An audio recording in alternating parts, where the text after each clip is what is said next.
In this video, we are going to learn how to do custom pagination in the GridView to achieve a better performance in case we have large number of data to display. Or this is also useful in case you want to do SEO friendly pagination in GridView. You must have noticed that when we use the inbuilt functionality of GridView to do pagination, what it does is that it retrieves all the records from the database, and based on the page number you have selected for the GridView, it just displays that page. And that is the problem. If you have thousands of records in the data source of the GridView, then that makes the whole GridView very bulky, because a lot of data comes to the GridView and only 50 records will be displayed if you have set a page size of the GridView to 50. So let me just rephrase the whole thing that I said right now. In case your database is giving 1000 records to the GridView, and you are using inbuilt functionality of pagination, and you have a specified page size of the GridView to 50, then what happens is the whole 1000 records come to the GridView, but it only displays the 50 records based on whatever page number you have selected. So in this case, what happens is that unnecessarily we retrieve about 950 records, because you are only showing 50 records out of 1000 records.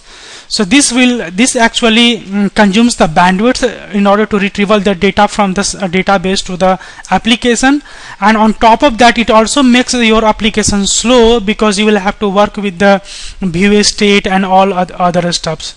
So the better way to achieve pagination in GridView is that you can do custom pagination, and custom paginations can be done in the GridView by following a very simple steps, and those steps we are going to see in this video.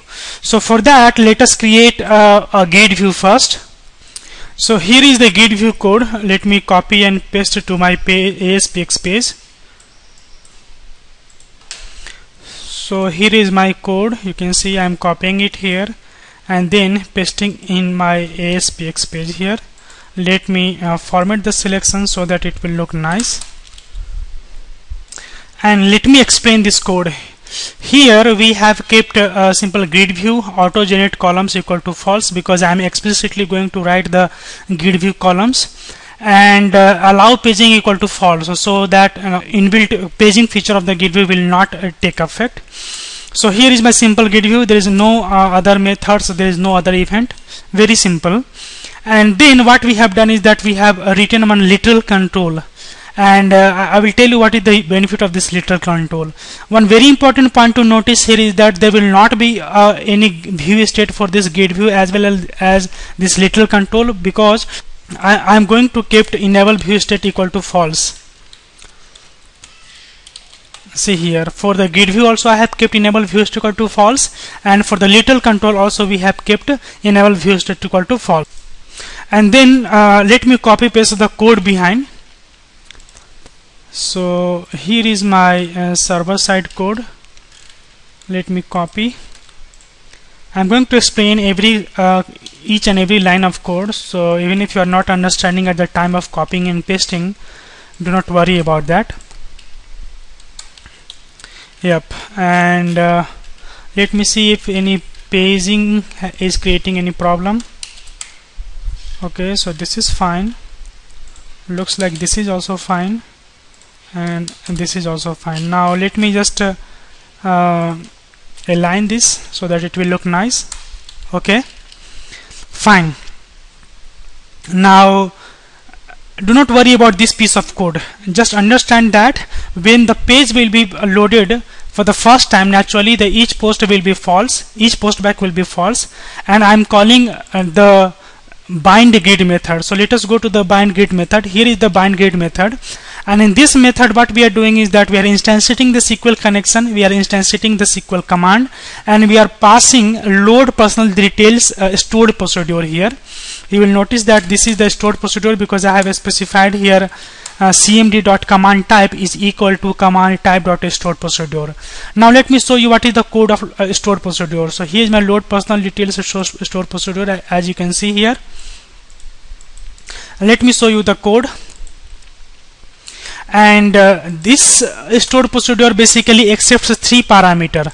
The first parameter is a start row index. It means that from which row index I want to start retrieving the record from the database table. Page size is nothing but in one page how many records we want to show into the grid view, and the total count is nothing but the total number of records found for that particular condition, or total number of records found from the stored procedure execution. So these are the 3 parameters that this load personal details stored procedure is accepting. And here in the stored procedure, what we need to do is that whatever start row index we are getting, we need to add 1 on top of that. So for example, if I will get 5 as a start row index, I will write a start row index equal to a start row index plus 1. So we are going to add 1.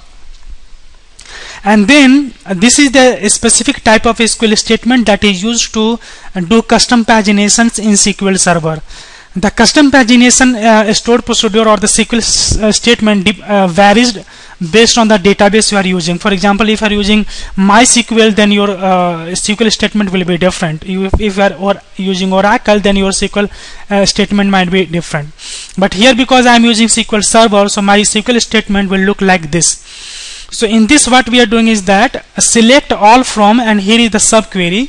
In this, we are saying that select all comma row number over order by auto ID ASC, means select all records from the personal detail and also select a row number over order by auto ID, means order by auto ID in the ascending order, and give me the row number as well, and name that particular row number as ROWNUM column name. And then this complete subquery is being aliased as the people, where row num means this row num between a start row index, means the start row index that is coming, and here we have incremented to 1, and a start row index plus page size, means if 5 is a start row index and page size is 10, then 5 plus 10 means 15 minus 1. Okay, this is what we need to write. And then order by auto ID ASC. Now what is this minus 1 and plus 1? It is simple a logic. And once we have the records that we want to retrieve, then we also need to return the total number of records that will be returned by this particular stored procedure. And this total number of records basically helps us to write the page number link just below the grid view. And then here we are going to get the total number of records. So select at the rate total count equal to count of auto ID from personal detail table. Now in case you have some kind of filtration statement here, for example, you are going to get one more variable here. For example, you are going to get first name. Then you need to write the filter statement here, where first name is equal to first name. We need to add varchar here. So one very important point to note here is that in case you are going to get any filtration parameter, then you need to add the filtration parameter under the subquery itself. You should not write it here. You should write all the filtration parameter under the subquery of the selected statement. So now let me go ahead and see the code behind again. And here what we are doing is that we are passing naturally 2 input parameter, and you must have noticed that my last parameter, that is total count, is the output parameter. Let me remove it. And here this is the output parameter. So naturally, because the total count is output parameter, so we need to specify the total count as the output parameter, and that I have done using parameter.direction is equal to parameter.direction.output, and then we have added that parameter as well into the SQL command. Once we have all the parameters on SQL command, then we can instantiate the data adapter, the SQL data adapter, and pass the command name as the parameter, and then we can call the fill method that will basically fill the records of the database table to the data table. And then in order to retrieve the output parameter, that is a total count, we need to write param is this parameter, because this is the output parameter, dot value dot toString, and I am just passing to the integer so that I will be able to store into the total count. Fine. Now what we need to do, because this table will have the paginated data now, because that is being returned from this stored procedure, so we are directly binding that to the grid view, and then we are calling the data bind method so that the records of this particular data source will be bounded to the grid. And then once my record is bounded, then we naturally need to write the pages, the page numbers. Let me show you the running example first, then it will be easy to understand. So let me run this page here. Here is my grid view. It will come. Yeah, it is coming now. You can see this is the grid view, and here the page numbers are coming. So these page numbers I am basically writing in the literal control, and for that literal control we are calling this here do pagination method by passing the total number of records returned from the database. Now the do pagination method, what it does is that based on the page size we have declared, you can see that I had one page level variable called page size where I have written 2. It means that in one page I want to display 2 records into the grid view. You can see that in one page 2 records is coming. So what I am doing is that I am dividing total count by the page size, and that will give me the number of pages that I should render here. So total number of record is how many here? Let me show you that personal detail. We have 6 records. So because we have 6 records, so we should have 3 pages here. You can see that page number 1, page number 2, and page number 3. So that's what is happening here. And then I'm using string builder, and string builder is basically help us to concatenate the page number link that I'm going to write it here. You can see these. So what I'm doing is that I'm starting a for loop based on the number of pages we have to loop through, and then we are forming the link, page number link. So I'm writing here ahref custom pagination.aspx start index equal to holder is nothing but holder is nothing but 0 for the first time, and then every count, every loop, it will increment. Holder multiplied by page size and plus page is equal to the holder, means first will be 0, then 1, and then 2, and then I'm writing page number of page. You can see here it is coming page number 1, page number 2, and page number 3. And if we are on the current page, because we are on the first page by default, should not come as a link. You can see here page number 1 is not coming in the link, and then the same is being returned. The whole string, the link string, is being returned, and that is being ultimately set into the literal control text property. That's it. Now you can see that when I will click on page 2, let me show you the URL here. Currently it is default.aspx. So if there will be no record here, no query string on this particular page, then you can see that all the default things will take effect. In case we will click on page number 2, you can notice the status bar. Then you will see that start index is 2 and page is 1 as the query string. So when I am clicking it, you can see that when I clicked it, hold on, please hold on. Looks like the name of the page was different. Here we have default.aspx page, but I have kept custom pagination. So let me remove this so that by default the current page will come.